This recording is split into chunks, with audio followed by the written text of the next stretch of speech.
નમસ્કાર, ન્યૂઝ ફોકસમાં હું જયેશ મોદી આપનું સ્વાગત કરું છું. શરૂઆત કરીએ આજના મુખ્ય સમાચારથી. મહારાષ્ટ્રમાં ફડણવીસ મંત્રીમંડળની બેઠક સંપન્ન. વિશ્વાસ મત જીતવા ફડણવીસ આશાવાદી. શિવસેનાને સરકારમાં સામેલ કરવા જેટલી પ્રયત્નશીલ.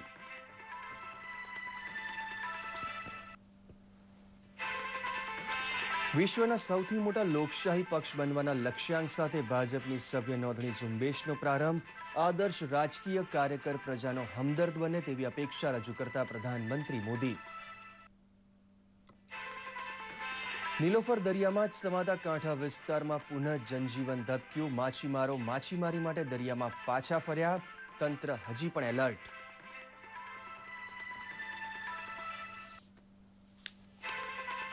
વેસ્ટ ઇન્ડિઝ ક્રિકેટ બોર્ડ પાસેથી 250 કરોડ રૂપિયાના વળતરની માંગણી કરતું બીસીસીઆઈ. 15 દિવસમાં સાનુકૂળ જવાબ ન મળે તો કરાશે કાનૂની કાર્યવાહી.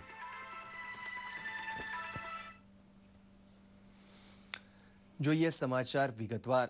મહારાષ્ટ્રમાં સત્તાના સૂત્રો સંભાળ્યા બાદ ફડણવીસ મંત્રીમંડળની આજે પ્રથમ બેઠક મળી. વિશ્વાસનો મત મેળવવા વિધાનસભાનું સત્ર ક્યારે બોલાવવું તેની તારીખો ટૂંક સમયમાં જાહેર થશે. ત્યારે મહારાષ્ટ્રમાં ભાજપ અને શિવસેનાનું 25 વર્ષ જૂનું જોડાણ અકબંધ રહેશે કે કેમ તે મુદ્દે અટકળોનું બજાર તેજ છે. પ્રસ્તુત છે એક અહેવાલ. 80 બેઠકો પૈકી 123 બેઠક પર વિજય મેળવીને સૌથી મોટા પક્ષ તરીકે ઉભરેલા ભાજપે રાજ્યમાં સરકાર રચી લીધી છે. એક વિધાનસભ્યનું મૃત્યુ થતા ભાજપ હાલ ગૃહમાં 122 સભ્યોની તાકાત ધરાવે છે. ગૃહમાં સ્પષ્ટ બહુમતી માટે જરૂરી 145 સભ્યોનું સમર્થન ભાજપથી હજી છેટે છે. 15 દિવસમાં ગૃહમાં વિશ્વાસનો મત જીતી બતાવવાનો પડકાર તેની સામે પડેલો છે. વિશ્વાસના મત વખતે પોતે ગૃહમાં ગેરહાજર રહેશે એમ કહીને એનસીપીએ ભાજપનું મનોબળ વધાર્યું છે. પરંતુ ભાજપ અને શિવસેના વચ્ચેના 25 વર્ષ જૂના રાજકીય જોડાણને બચાવી લેવા પણ ચક્રો ગતિમાન છે. રાજ્યના નવા મુખ્યમંત્રી देवेंद्र फडणवीस हजी आ माटे आशावान है. और हम तो ये चाहते हैं कि शिवसेना हमारे साथ आए. हम 25 साल से देखिए, हम लोग तो 25 साल से साथ में लड़े हैं, साथ में संघर्ष किया है और साथ में सपने देखे हैं, सपने भी साथ में देखे हैं. तो जब ये दो अलग अलग मार्गों से चलते हैं तो मन में पीड़ा तो होती है. जो कि देवेंद्र फडणवीस सरकारना वानखेड़े स्टेडियमમાં યોજાયેલા શપથ ગ્રહણ સમારંભમાં દેખા દઈને શિવસેના પ્રમુખ ઉદ્ધવ ઠાકરે બંને પક્ષ વચ્ચેનું રાજકીય જોડાણ બચી જશે તે દિશાની આશા વધારી લીધી છે. તે સાથે જ બંને પક્ષો વચ્ચે નવેસરથી વાતચીતનો દોર શરૂ થયો છે. કેટલાક અહેવાલો મુજબ કેન્દ્રીય મંત્રી અરુણ જેટલી હવે શિવસેના સાથે સત્તામાં ભાગીદારી અંગેની વાટાઘાટો કરી રહ્યા છે. 2:1ની સરેરાશ અર્થાત ભાજપના 20 તો શિવસેનાના 10 મંત્રીપદની ફોર્મ્યુલા માટે ભાજપ પહેલેથી જ અનુકૂળ વલણ ધરાવે છે. પરંતુ શિવસેના હવે સત્તામાં કેટલી ભાગીદારી ઈચ્છે છે અને ભાજપ પણ શિવસેના દ્વારા નાયબ મુખ્યમંત્રી પદ સહિત નવેસરથી થઈ રહેલી શરતોને માને છે કે કેમ તેના પર બધાની નજર રહેલી છે. નક્કર સત્ય ટૂંક સમયમાં વિશ્વાસના મત વખતે જ સામે આવશે. દૂરદર્શન સમાચાર, અમદાવાદ. ભાજપના કાર્યકર્તાએ સામાન્ય નાગરિકની અપેક્ષાઓ પૂર્ણ કરવા પ્રયાસ કરવો જોઈએ તેમ પ્રધાનમંત્રી નરેન્દ્ર મોદીએ જણાવ્યું હતું. ભાજપ દ્વારા આજથી દેશભરમાં શરૂ થનારા સભ્ય નોંધણી કાર્યક્રમનો પ્રારંભ કરાવતા પ્રધાનમંત્રીએ જણાવ્યું કે ભાજપ પક્ષ એવો પુષ્પગુચ્છ બને કે પ્રત્યેક સામાન્ય નાગરિકને પોતાનું એક ફૂલ એટલે કે પોતાનું એક પ્રતિનિધિ આ પુષ્પગુચ્છમાં હોવાનો અનુભવ થાય. આ પ્રસંગે પ્રધાનમંત્રીએ એક ટોલ ફ્રી નંબરનું લોકાર્પણ કર્યું હતું જેના પર એક કોલ કરવાથી ભાજપનું સભ્યપદ મેળવી શકાશે. ભાજપ પરિવારમાં બહોળી સંખ્યામાં સભ્યો ઉમેરાવાની વિરાટ ઝુંબેશ દેશભરમાં 31 માર્ચ 2015 સુધી ચાલશે, જેનું લક્ષ્ય ભાજપને વિશ્વનો સૌથી મોટો લોકશાહી પક્ષ બનાવવાનું છે. मैं जानता हूं भारतीय जनता पार्टी का सदस्य बनने का मतलब क्या होता है. उसके अनुशासन को, उसकी कार्यप्रणाली को हम सबने भली भांति जीना होता है. भारतीय जनता पार्टी एक लोकतांत्रिक व्यवस्था से चलने वाला विश्व का एक बहुत बड़ा महत्वपूर्ण संगठन है. ઝારખંડમાં વિધાનસભા ચૂંટણીના જામેલા માહોલ વચ્ચે કોંગ્રેસ અને ઝારખંડ મુક્તિ મોરચાનું ગઠબંધન તૂટી ગયું છે. કોંગ્રેસ હવે ઝારખંડમાં રાષ્ટ્રીય જનતા દળ અને જનતા દળ યુનાઇટેડ સાથે જોડાણ કરીને ચૂંટણી મેદાનમાં ઉતરશે. કોંગ્રેસના મહામંત્રી અને ઝારખંડના પ્રભારી બી.કે. હરિપ્રસાદે ગઠબંધન તૂટવાની જાહેરાત કરી હતી. બેઠકોની વહેંચણી મુદ્દે સહમતિ ન સધાતા કોંગ્રેસ અને જેએમએમે છૂટા પડવાનો નિર્ણય લીધો છે.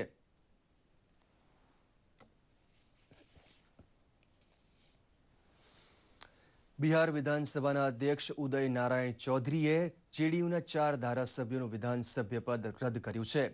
પક્ષ વિરોધી પ્રવૃત્તિ કરવા બદલ જ્ઞાનેન્દ્રસિંહ જ્ઞાનુ, નીરજકુમાર બાબલુ, રાહુલ શર્મા અને રવિન્દ્ર રાયને ધારાસભ્ય પદેથી દૂર કરાયા છે. બિહારમાં યોજાયેલી રાજ્યસભા ચૂંટણીમાં ધારાસભ્યોએ તેમની પાર્ટીના ઉમેદવાર વિરુદ્ધમાં મતદાન કર્યું હતું. અગાઉ જનતા દળ યુનાઇટેડે આ ધારાસભ્યોને પક્ષ વિરોધી પ્રવૃત્તિ બદલ તેમના પદ પરથી દૂર કરવા અધ્યક્ષને વિનંતી કરી હતી. મથુરાના ગોકુલ બહેરાજ ખાતે ખેડૂતોએ વળતરની માગણી મુદ્દે રાજ્ય સરકાર વિરુદ્ધ ઉગ્ર દેખાવો કર્યા હતા. ભારતીય જનતા યુવા મોરચાના પદાધિકારીઓની આગેવાનીમાં ખેડૂતોએ પોલીસ પર પથ્થરમારો કરવા ઉપરાંત 2 બસોને આગ ચાંપી દીધી હતી. ખેડૂતો અને પોલીસ વચ્ચેની અથડામણમાં અડધો ડઝન જેટલા પોલીસ કર્મીઓ ઘવાયા છે, તો સામા પક્ષે પોલીસના લાઠીચાર્જથી 1 ડઝનથી વધુ ખેડૂતો ઘાયલ થયા છે. મથુરામાં હજુ પણ તણાવપૂર્ણ પરિસ્થિતિ યથાવત હોવાના અહેવાલ છે.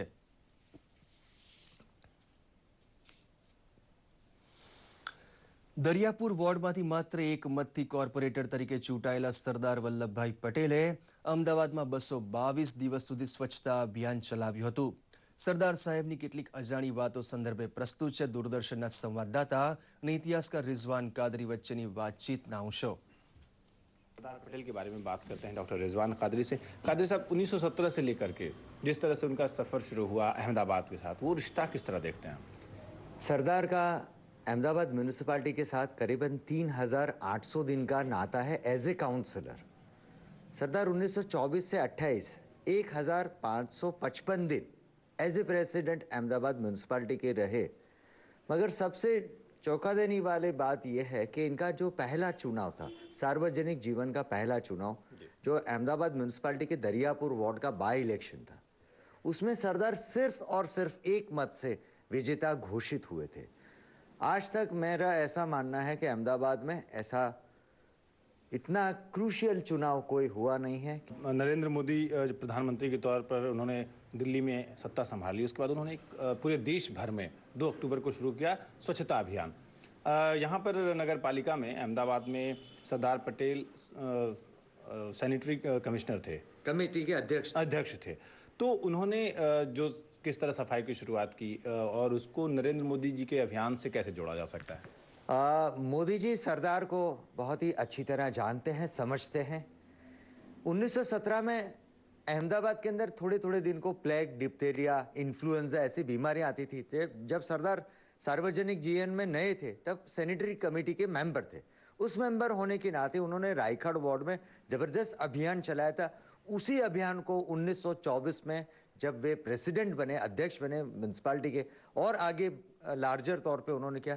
222 दिन तक उन्होंने साफ सफाई का अभियान चलाया था.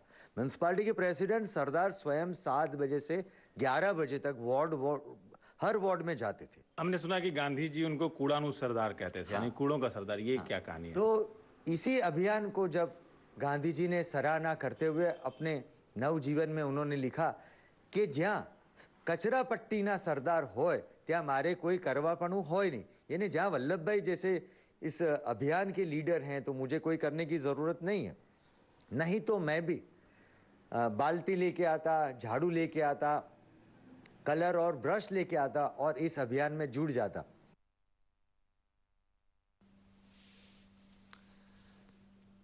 વધુ સમાચારો થોડી ક્ષણોમાં. ભારે વરસાદ, પૂર, વાવાઝોડું, કુદરતી આફતો પશુઓ માટે વધુ વિનાશકારી હોય છે. ભારે વરસાદ, પૂર તથા વાવાઝોડા સમયે પશુઓને સાંકળથી ન બાંધતા છૂટા મૂકવા જોઈએ. કુદરતી આફતો સમયે રેડિયો, ટીવી અને સમાચાર પત્રોની સલાહ સૂચનનો અમલ કરો. યાદ રાખો, કુદરતી આફતોમાં પશુઓને સલામત રાખવા તે આપણી જવાબદારી છે. વધુ માહિતી માટે નજીકની પશુપાલન કચેરીનો સંપર્ક કરો. ન્યૂઝ ફોકસમાં આપનું ફરી એકવાર સ્વાગત છે. મિત્રો, આજે ચર્ચા કરવા માટે સ્ટુડિયોમાં ઉપસ્થિત છે વરિષ્ઠ પત્રકાર શ્રી વિષ્ણુભાઈ પંડ્યા. વિષ્ણુભાઈ, સ્ટુડિયોમાં આપનું સ્વાગત છે. આજના સમાચારમાંથી આપણે ચર્ચાની વાત કરીએ તો ભાજપને વિશ્વનો સૌથી મોટો પક્ષ બનાવવા માટે આજે ભાજપ દ્વારા જે સભ્ય નોંધણી ઝુંબેશ શરૂ કરવામાં આવી તે ઘટનાને આપ કઈ રીતે મૂલવો છો? ભારતીય જનતા પાર્ટીનો પુરોગામી ભારતીય જનસંઘ હતો. જી. 1952ના વર્ષોનું જો સ્મરણ કરવામાં આવે જનસંઘની સ્થાપનાનું, તો થોડાક કાર્યકર્તાઓ હતા, થોડાક નેતાઓ હતા. શરૂઆત એની ઉત્તર પ્રદેશથી થઈ હતી, ઓલ ઇન્ડિયા પાર્ટી તરીકે નહોતી થઈ, પછી દિલ્હી થયું અને પછી પંજાબ થયું. એ સમયે જે નેતાઓ હતા એ અને કાર્યકર્તાઓ હતા એ બંને એક પ્રકારે કમિટેડ નેતાઓ હતા, એક વિચારધારા સાથે એ બધા જોડાયેલા હતા. પણ મુસીબત જનસંઘને માટે એવી પડી કે શરૂઆતમાં કોંગ્રેસનો અને સમાજવાદી પક્ષનો મોટો દબદબો હતો. જનસંઘનું પીપુડી એમાં કંઈ કોઈ સાંભળનારું પણ નહોતું. એવા સંજોગોમાં ચૂંટણીમાં જીતવું એ પણ અઘરું હતું. ડિપોઝિટો જો રહેતી તો એનો પણ ઉત્સવ મનાવતા કાર્યકર્તાઓ કે ભાઈ આપણી ડિપોઝિટ તો બચી ગઈ છે. જે નેતાઓ હતા એ નેતાઓ પણ એક પછી એક વિધિની વક્રતાથી વિખૂટા પડતા ગયા. ડૉક્ટર શ્યામપ્રસાદ મુખર્જીનું દેહાવસાન થયું કાશ્મીરની જેલમાં. પંડિત દીનદયાળ ઉપાધ્યાય 1967માં કેરળમાં ભારતીય જનસંઘના પ્રમુખ બન્યા અને થોડાક મહિનાઓમાં મુગલસરાયમાં એની હત્યા થઈ. આચાર્ય રઘુવીર હતા, મહાવિદ્વાન હતા, નહેરુજીની સાથે નીતિથી મતભેદથી છૂટા પડેલા, એ પણ અધ્યક્ષ હતા જનસંઘના. એમનું પણ એક અકસ્માતમાં અવસાન થયું. આ બધાને કારણે એમ લાગે છે કે પ્રગતિ એક સ્વાભાવિક ક્રમમાં થઈ છે. જનસંઘ, પછી જનતા પક્ષ, પછી ભારતીય જનતા પક્ષ. આ 3 સ્ટેપ ઉપર અત્યારે એવા સંજોગોમાં આવીને બેઠી છે આ પાર્ટી કે એને દેશમાં વ્યાપક સમર્થન મળ્યું. પહેલી વાર કોઈ એક પક્ષ કેન્દ્રમાં આટલી બહુમતીથી જીત મેળવે અશક્ય બની લાગતું હતું, એ એમણે શક્ય બનાવ્યું છે. એટલે હવે એમ પણ કહેવામાં આવે કે સામાન્ય માણસ સુધી પહોંચવું છે તો નરેન્દ્ર મોદી કહે છે, વાત સ્વાભાવિક છે કે હવે તો આ digital Bharatiya Janata party BJP એ પણ હવેનો એક નવો યુગ શરૂ થશે. મુખ્ય મુદ્દો એ છે કે લોકશાહીમાં રાજકીય પક્ષનું કમિટમેન્ટ, વિચારધારા અને નિષ્ઠા આ 3 જાળવવા જોઈએ. એ આ નેતૃત્વ જાળવશે એવી આપણે અપેક્ષા રાખીએ. જી. વાત કરીએ મહારાષ્ટ્રની, તો મહારાષ્ટ્રમાં ભાજપ અને શિવસેના વચ્ચે મનમેળ થાય તે માટે ખુદ નાણામંત્રી અરુણ જેટલીએ પ્રયત્નો કરી જોયા. મહારાષ્ટ્રના જે નવનિર્વાચિત મુખ્યમંત્રી છે ફડણવીસ, તેમણે પણ આશાવાદ વ્યક્ત કર્યો. પરંતુ શિવસેનાએ 10 મંત્રીઓ અને ઉપમુખ્યમંત્રી પદની જે માંગણી કરી છે તે જોતા આપને શું લાગે છે? ગઈકાલે જ શિવસેનાના જે પ્રવક્તા છે સંજય રાઉત, એમનું એક નિવેદન હતું કે હમ સત્તા કે ભૂખે નહીં હૈ. તો મુખ્યમંત્રી પદ, મંત્રીઓની સંખ્યા બધું શું દર્શાવે છે? જો આજના રાજકારણમાં કોઈ એક ત્યાગની વાત કરે તો કંઈ બહુ ભરોસાપાત્ર હોતી જ નથી. સ્વાભાવિક છે.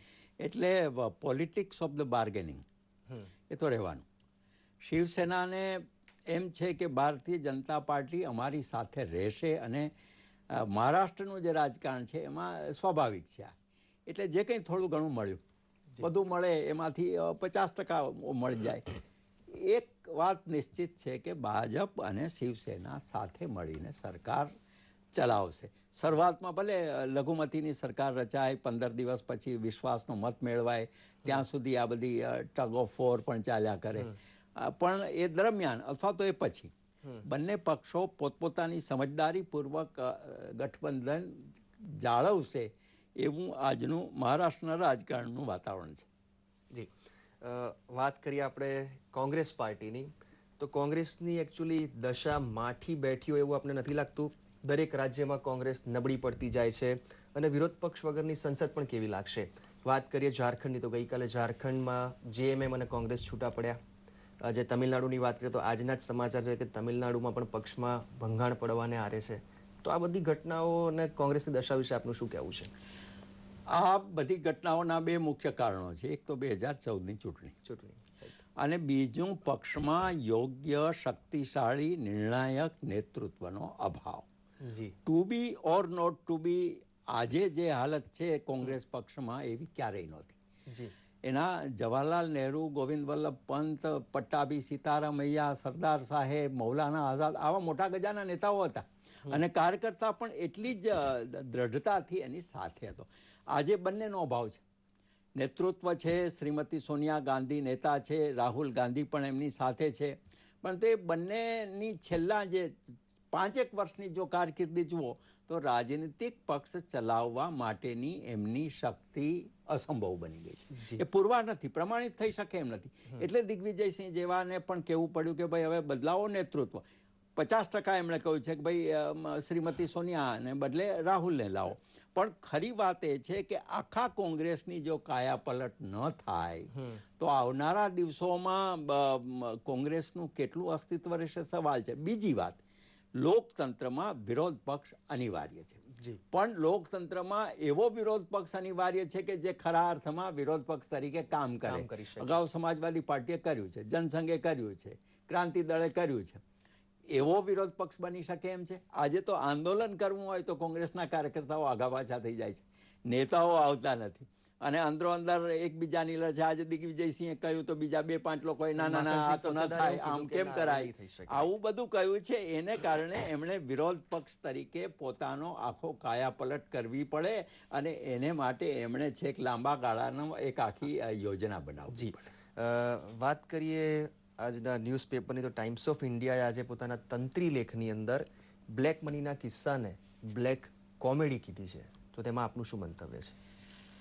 જો પ્રયત્નો જે પ્રકારના થાય છે સરકાર તરફથી અને સુપ્રીમ કોર્ટ તરફથી અને હવે તો CIT તરફથી અને એનું કમિશન પણ છે, તો એ પ્રયત્નોને આપણે ગંભીરતાથી લેવા જોઈએ.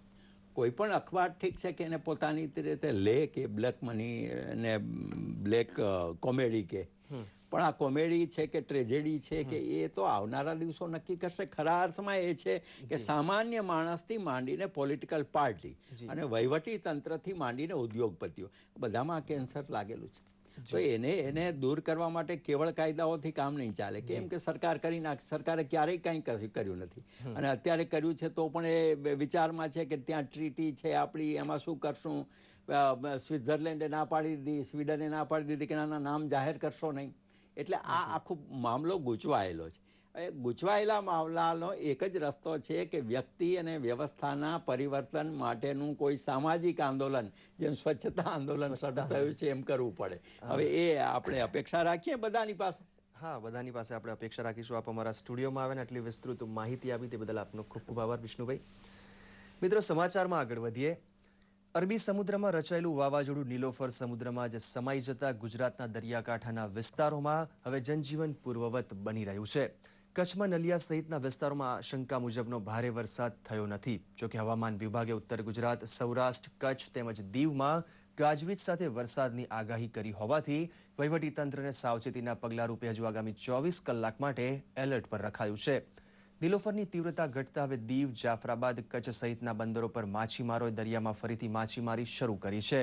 વાવાઝોડાના ભયને પગલે ખાલી કરાવાયેલા ગામોમાં લોકો પરત ફરી રહ્યા છે અને બજારો ફરી ધમધમવા લાગ્યા છે. આવતીકાલથી તમામ બંદરો અને માર્કેટિંગ યાર્ડ પણ કાર્યરત થઈ જશે. અમરેલીના રાજુલાની 700 જેટલી બોટ નીલોફરને કારણે કાંઠે પરત ફરી હતી, જે આજે માછીમારી માટે દરિયામાં ગઈ હતી. અમારું ટીમ સ્ટેન્ડ 2 છે. પછી વન્ય પ્રાણીઓ માટે પણ 3 રેસ્ક્યુ ટીમ બનાવવામાં આવેલ હતી કે વન્ય પ્રાણીઓ કોઈ સંકટમાં આવે યા વન્ય પ્રાણીને કોઈ ઈજા યા કોઈ હોય તો આનો પણ, અને બધા કર્મચારીઓની રજા પણ રદ કરવામાં આવેલ હતી. અને જેટલા આગોતરા આયોજન જેવું કે આપની વાયરલેસ સિસ્ટમ છે, આ બધાની બેટરી ચાર્જ કરીને ડીઝલ પેટ્રોલની પૂરતી વ્યવસ્થા કરવામાં આવેલ હતી. જેટલા કર્મચારી છે બધા હેડક્વાર્ટર પર હાજર છે. વાવાઝોડાના હિસાબે એક બાજુ સારું જ છે બંદરમાં આવી ગયા એટલે, પણ ખલાસીઓના હિસાબે તો નુકસાન થાય છે જ. અમારે પગાર ચાલુ જ રહી છે. એ લોકો સમજતા નથી કે અમને 2 દિવસનો પગાર ઓછો આપો તો લઈએ. આજથી શરૂ થઈ ગઈ બોટો. ગવર્મેન્ટે પરવાનગી આપી દીધી ફિશરીઝ કાંઠાએ. નીલોફર વાવાઝોડું શમી જતા વાવાઝોડાના કારણે જે વિસ્તાર સૌથી વધુ પ્રભાવિત થવાનો હતો તે નલિયા અને જખૌમાં જનજીવન સામાન્ય બની રહ્યું છે. વાવાઝોડાના સંકટને કારણે રાહત છાવણીમાં આશરો લેનાર લોકો આજે બપોર બાદ જે વાહન મળે તે વાહન દ્વારા પોતાના ગામ પહોંચી રહ્યા છે. વહીવટીતંત્રે પણ લોકો માટે બસોની વ્યવસ્થા કરી છે. નલિયાની આજની સ્થિતિની માહિતી આપતા દૂરદર્શન સંવાદદાતાએ જણાવ્યું હતું કે આજે દિવસ દરમિયાન વરસાદ થયો નથી અને નલિયામાં જનજીવન પૂર્વવત બની રહ્યું છે. અમરેલી જિલ્લાના કાઠીવદર ખાતે સિંહણે 9 લોકો પર હુમલો કરી તેમને ઘાયલ કર્યા હતા. સિંહણે સૌપ્રથમ 2 વ્યક્તિઓ પર હુમલો કરી તેમને ઘાયલ કરતા સમગ્ર ગામમાં ફફડાટ વ્યાપી ગયો હતો. ત્યારબાદ બીજા 7 જણ પર સિંહણે હુમલો કરતા જંગલ ખાતાને જાણ કરવામાં આવી હતી. ફોરેસ્ટ ઓફિસરોએ એરગનથી ઇન્જેક્શન આપીને સિંહણને ઘાયલ કર્યા બાદ તેને પાંજરે પૂરી હતી.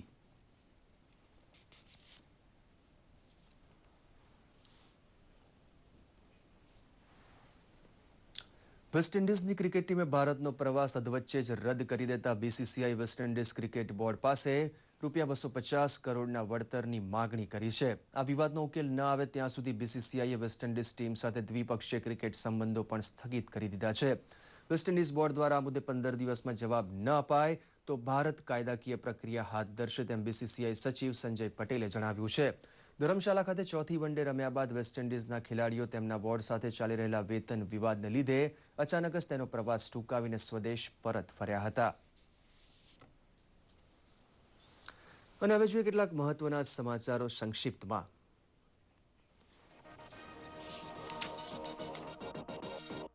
પ્રધાનમંત્રી નરેન્દ્ર મોદી આવતીકાલે આકાશવાણીના માધ્યમથી કરશે લોકો સાથે મનની વાત. કોંગ્રેસ ઉપાધ્યક્ષ રાહુલ ગાંધી હવે પક્ષમાં નેતાગીરી સંભાળવાના હોવાનું જણાવતા કોંગ્રેસના જનરલ સેક્રેટરી દિગ્વિજયસિંહ.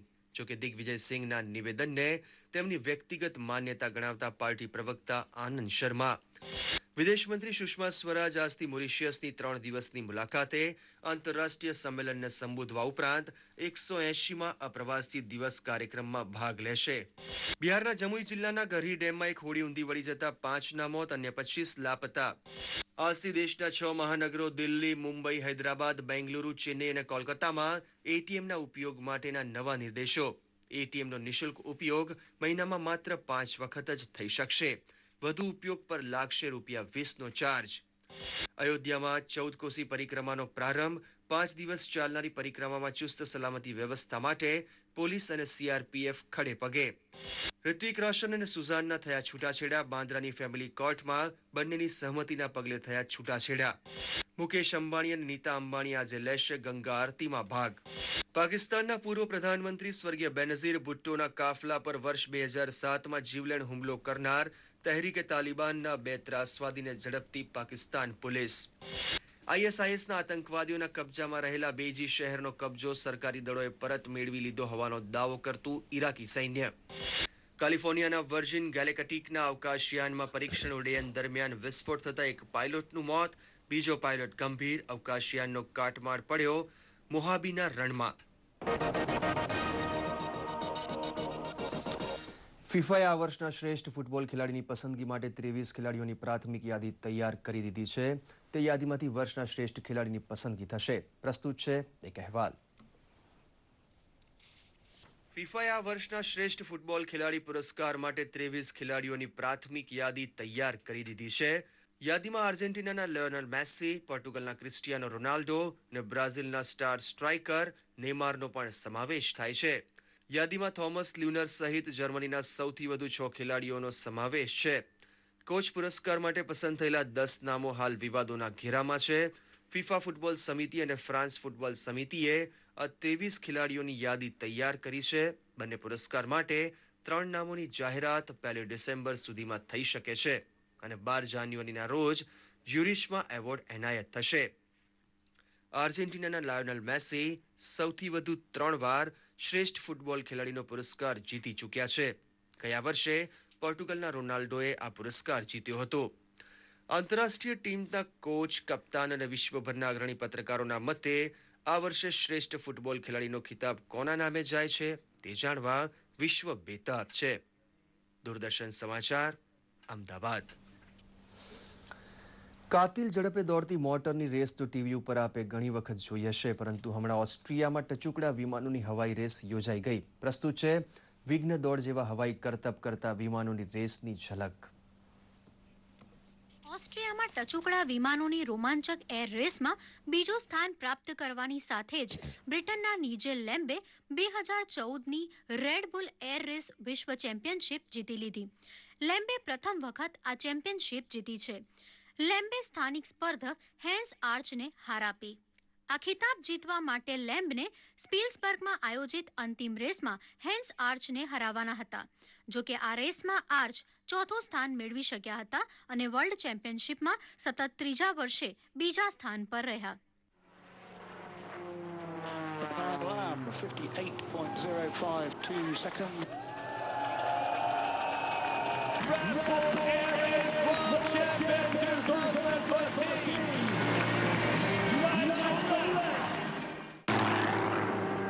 ઓસ્ટ્રિયામાં આયોજિત અંતિમ રેસમાં ફ્રાન્સના નિકોલસ ઇવાનોકે જીત મેળવી, જે આ સિઝનમાં તેમની બીજી જીત છે.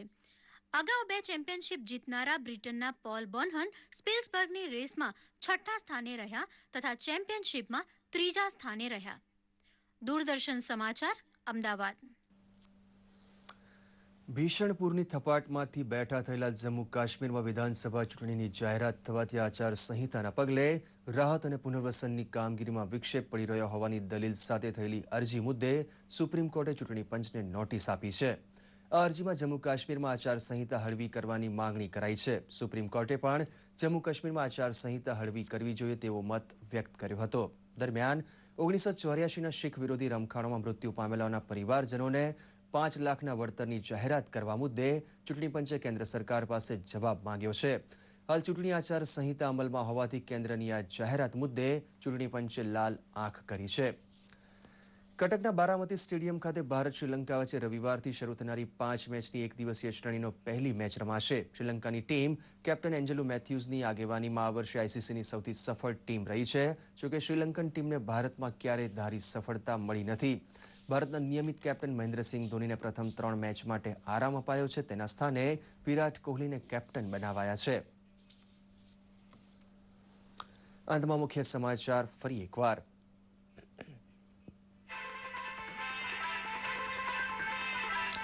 મહારાષ્ટ્રમાં ફડણવીસ મંત્રીમંડળની બેઠક સંપન્ન. વિશ્વાસ મત જીતવા ફડણવીસ આશાવાદી. શિવસેનાને સરકારમાં સામેલ કરવા જેટલી પ્રયત્નશીલ. વિશ્વના સૌથી મોટા લોકશાહી પક્ષ બનવાના લક્ષ્યાંક સાથે ભાજપની સભ્ય નોંધણી ઝુંબેશનો પ્રારંભ. આદર્શ રાજકીય કાર્યકર પ્રજાનો હમદર્દ બને તેવી અપેક્ષા રજૂ કરતા પ્રધાનમંત્રી મોદી. નીલોફર દરિયામાં જ સમાતા કાંઠા વિસ્તારમાં પુનઃ જનજીવન ધબક્યું. માછીમારો માછીમારી માટે દરિયામાં પાછા ફર્યા. તંત્ર હજી પણ એલર્ટ.